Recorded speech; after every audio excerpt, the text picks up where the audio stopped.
नमस्कार। चलिए आज एक कमाल के सफर पर निकलते हैं। हम समझेंगे अपनी सबसे कीमती ज्ञानेंद्रिय यानी हमारी आंखों को और उस खूबसूरत रंगीन दुनिया को जिसे हम इन्हीं के बदौलत देख पाते हैं।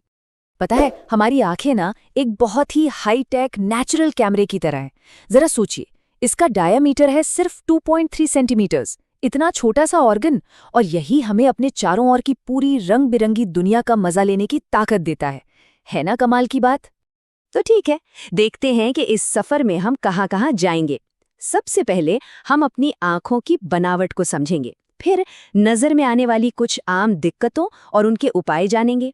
उसके बाद प्रिज्म से रोशनी के रंगों का खेल देखेंगे और आखिर में उस सवाल का जवाब ढूंढेंगे जो हम सब ने कभी न कभी सोचा है, आसमान नीला क्यों होता है। तो चलिए शुरू करते हैं पहले पड़ाव से, हमारी अद्भुत आंखें। भाई, बाहर की दुनिया के रंगों को समझने से पहले उस इंस्ट्रूमेंट को तो समझना पड़ेगा ना जो ये सब कुछ देखता है, यानी हमारी अपनी आंखें। तो देखिए रोशनी का सफर कैसे पूरा होता है।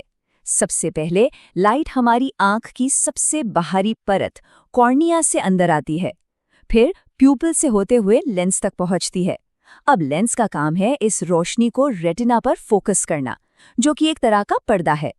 जैसे ही रेटिना पर इमेज बनती है, ऑप्टिक नर्व फौरन दिमाग को एक सिग्नल भेज देती है। और पता है, ये सब कुछ पलक झपकने से भी कहीं ज्यादा तेजी से होता है। अब यहाँ एक और मजेदार चीज है, हमारी आंख की ऑटो फोकस करने की ताकत। इसे कहते हैं पावर ऑफ अकोमोडेशन या समंजन क्षमता। होता यह है कि हमारी आंख में मौजूद सीलियरी मसल्स लेंस के आकार को जरूरत के हिसाब से मोटा या पतला कर देती हैं। इससे उसकी फोकल लेंथ बदल जाती है और हम पास की चीज हो या दूर की, दोनों को एकदम साफ देख पाते हैं। हमारी आंखें कमाल की तो हैं, पर कभी-कभी ये परफेक्टली काम नहीं करती। तो सवाल ये उठता है कि जब रोशनी का ये जो एकदम सटीक रास्ता है वो थोड़ा सा गड़बड़ा जाए, तब क्या होता है। चलिए अब बात करते हैं दृष्टि दोष और उनके समाधानों की। देखिए, दो सबसे आम दिक्कतें हैं मायोपिया यानी निकट दृष्टि दोष और हाइपरमेट्रोपिया यानी दूर दृष्टि दोष। असल में ये दोनों एक दूसरे की उल्टी परेशानियां हैं। मतलब दोनों में दिक्कत बस इतनी है कि आंख रोशनी को सही जगह पर फोकस नहीं कर पा रही। एक में फोकस पॉइंट थोड़ा पहले बन जाता है तो दूसरे में थोड़ा बाद में। मायोपिया में होता क्या है कि रोशनी रेटिना पर पहुंचने से पहले ही फोकस हो जाती है, जिससे दूर की चीजें धुंधली दिखती हैं। अब इसका इलाज क्या है? एक अवतल लेंस। ये लेंस आंख में घुसने से पहले रोशनी की किरणों को हल्का सा फैला देता है। बस इससे फोकस खिसककर ठीक रेटिना पर आ जाता है। और हाइपरमेट्रोपिया में ठीक इसका उल्टा होता है। यहाँ रोशनी रेटिना के भी पार जाकर फोकस होती है, जिससे पास की चीजें देखने में दिक्कत होती है। इसे ठीक करने के लिए इस्तेमाल होता है एक उत्तल लेंस। ये लेंस रोशनी को थोड़ा और सिकोड़कर फोकस को खींचकर वापस रेटिना पर ले आता है। तो हमने आंख के अंदर का पूरा मैकेनिज्म तो समझ लिया। अब चलिए बाहर की दुनिया में चलते हैं और देखते हैं कि ये जो रोशनी है ये रंगों का जादू कैसे बिखेरती है। और इस जादू को समझने की शुरुआत होगी एक बहुत ही सिंपल सी चीज से, एक प्रिज्म। हमें जो सफेद रोशनी दिखती है वो तो एक ही रंग की लगती है ना? पर क्या ये सच में वैसी ही है जैसी दिखती है, या इसके अंदर कोई राज छिपा है? ये राज सबसे पहले खोला था सर आइजैक न्यूटन ने। उन्होंने ही बताया कि ये जो सूरज की सफेद रोशनी है ना, ये दरअसल कई रंगों का एक मिक्सचर है। और एक प्रिज्म वो इस सफेद रोशनी के अंदर छिपे हुए सारे रंगों को अलग अलग करके हमारे सामने रख देता है, एक खूबसूरत इंद्रधनुषी बैंड की तरह। रंगों के इसी बैंड को हम स्पेक्ट्रम कहते हैं। इसमें हर रंग एक खास एंगल पर मुड़ता है। जैसे लाल रंग सबसे कम मुड़ता है और बैंगनी रंग सबसे ज्यादा। और ऐसा क्यों होता है? क्योंकि हर रंग की अपनी एक अलग वेवलेंथ यानी तरंग दैर्ध्य होती है। और पता है, कुदरत का अपना प्रिज्म भी है। बारिश के बाद हवा में तैरती पानी के लाखों नन्ही नन्ही बूंदें, ये सब एक छोटे प्रिज्म की तरह ही तो काम करती हैं। ये सूरज की रोशनी को उसके 7 रंगों में बिखेर देती हैं और हमें आसमान में एक खूबसूरत इंद्रधनुष दिखाई देता है।